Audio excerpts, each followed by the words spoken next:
Well, I did draw the distinction today because I think it had been misheard. I was describing the public sector strikes as futile and unnecessary. It's not what I said about the march at the time. I said that I understood the concerns of police officers and that we would continue to listen. There are proposals for change in police paying conditions. They don't take money out of the overall pay bill, actually, but they're about changing the way that officers are remunerated in future.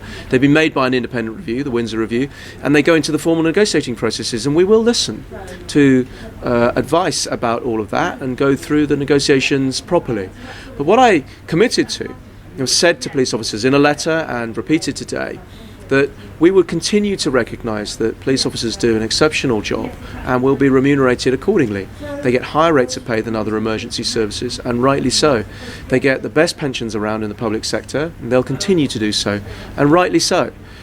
They can't go on strike, that's true, but they also are, when it comes to constables and sergeants, able to earn overtime. Well, other people that can't go on strike, for instance prison officers in the army, that's not the case. So there are lots of ways that we as a society, as a government, do recognise the particular and important role of police officers. They are an essential public service. The sworn officer, the constable, I think it's the bedrock of policing. There are challenging changes that are being made, difficult decisions to make, including on the budget. And I've also made the point that things like the 2-year pay freeze, pension changes, these do apply across the public sector, so we're not singling out the police. And while we have to take those difficult decisions, we will also ensure that we are taking every possible step to ensure that we preserve that police service that is the finest in the world.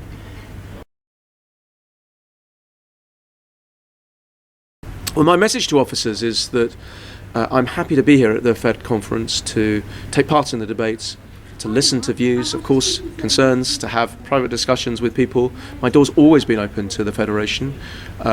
We will, of course, continue in these sensible discussions about changes to pay and conditions.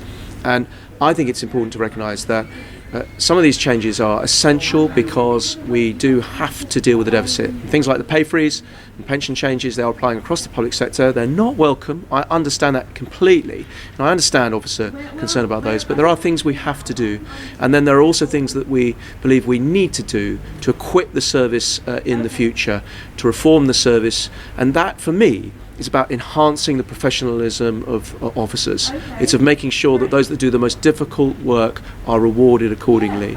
It's about having a modern system of pay that recognises the hard work that people put in and remunerates them accordingly. Those are the principles that have been set out. I think they're the right principles, and we will discuss very sensibly the detail of how it all shapes out.